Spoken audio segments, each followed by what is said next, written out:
Hello, Alex from Gentleman Gaming here, bringing you an episode of Learn the League.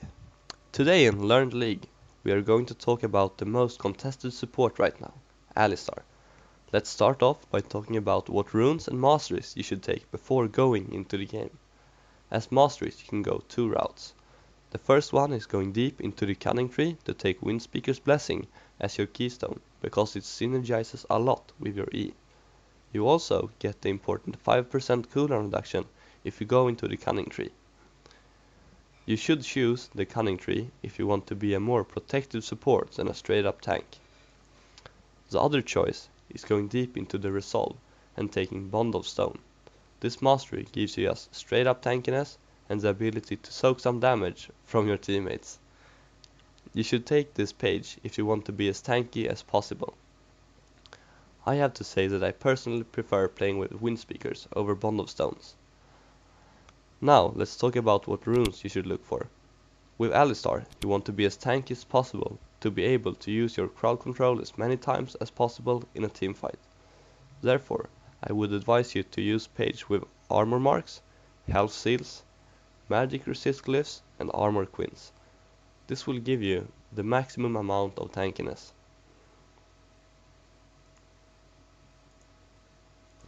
Now let's talk about his abilities. Alistar's Q is Pulverize. Alistar basically smashes his head into the ground and knocks up everything surrounding him. Alistar's W is Headbutt. Alistar rams his head into the enemy and pushes his enemy back. Alistar's E is Triumphant Roar. Alistar heals friendly allies surrounding him. Alistar's R is Breaking Will. Alistar removes crowd control effects, gains damage reduction and attack damage. A common combo with Alistar is his WQ combo.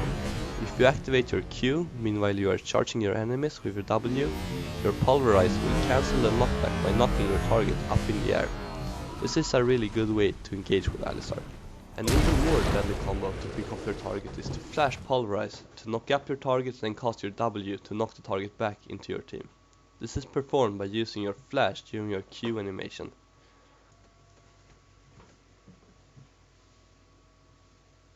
What is Alistar's strength and weaknesses, and why is he so good right now in the current meta game? Alistar's strength is his reliable crowd control, his safe laning and his tankiness in teamfights. Right now when you go into a game, you'll see that many squishy champions are getting played, especially AD carries. They are played in top, mid, jungle and of course the AD carry role itself. This means that you usually end up with a really squishy team comp and need a tanky disengaged support to complete your team. Alistar is perfect for that. His ultimate and CC combo is perfect for short team fights with a lot of AD carries. In laning you should act as a lifeguard for your AD carry, heal him when he's wounded and always stay in front of him to protect him. If the enemy gets too close, give them a punch, and if you are ahead, you might be able to pick them off by pushing them back with your headbutt. Or if you are in a dangerous position to fight, you can always use your WQ combo to disengage so you can stay safe. In fights, Alistar can split up the enemy bot lane using his headbutt if given the opportunity. This leaves the enemy bot lane separated, giving them no chance to help each other out, and therefore the only thing Caitlyn can do is to run. If you split up the enemy bot lane, meanwhile you stay grouped, you most likely win the trade. Alistar is really good at forcing early fights when you have an advantage. Here the Alistar bot lane gets their level 2 spike first, the enemies doesn't respect that and Alistar quickly punishes them for it. Even though you don't get a kill, you get a huge pressure advantage in the lane and can look for more engages if the enemy oversteps their boundaries, as Bar does here and dies because of it. This gives us first blood and complete control of the lane. The lane is pretty much over after that.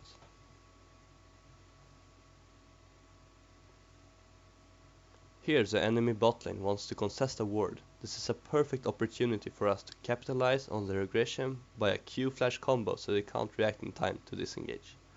One of Alistar's strengths is to peel off enemies of your AD carry. This comes in handy when your AD carry is getting caught or if you're getting ganked. Here my retarded AD carry gets hooked, and to protect him I quickly flash Q the enemy AD carry and secure the kill with my knockback. But after a short chase, after I see that my AD carry is getting ganked by a blind monk, I quickly return to my ADC and ram Lee Sin into the wall, and when Fresh comes to save the monk, I cancel the lantern with my Pulverize. Pulverize is a knock-up that can interrupt charges and jumps like a Fresh lantern. This is really useful not only versus Fresh lantern but versus offensive charges like Jarvan EQ combo or Lee Sin Q. You can use Alistar's headbutt to create distance so that the enemy can't get onto your AD carry. When you are in a much safer position later on, you can turn together and kill your opponent and get out safely.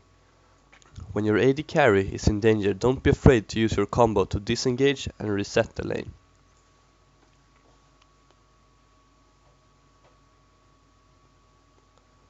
When enemies get too close to the turret, you can also use your W to push them into it and knock them up after to secure a kill. This works especially well if you react fast when the enemy tries to flank you. Because Alistar has such a reliable CC combo, you can use it to roam and secure kills. Here Alistar uses Q flash to leave no room for Annie to flash and get away from his combo, and because of that he secures a kill. In teamfights and skirmishes, you should either protect your AD carry or look to knock up as many targets as possible to buy time for your team. Here Alistar gets a 3-man Q, and that turns the fight completely. You can really make or break the fight if you choose to play aggressive with Alistar. If you get combos like these, it's effective as an unstoppable force. You should always look to get on 2 and zone the highest priority targets in the enemy team. The one who has the most gold in his pocket is the one you should try to lock away from the fight. In these clips the enemy team Anivia is really fed and does a lot of damage. That's why I need to try to get onto her to zone her from the fight. In this fight I chase Anivia away so she can't deal damage to my teammates, but in the end she gets her positioning back and manages to make the fight even. Therefore it's really important that you identify who is the biggest threat that you need to disable.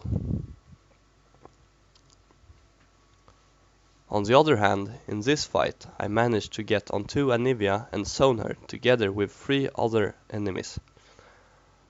When Anivia gets too close to our team, I managed to knock her into my team so we can kill her easy.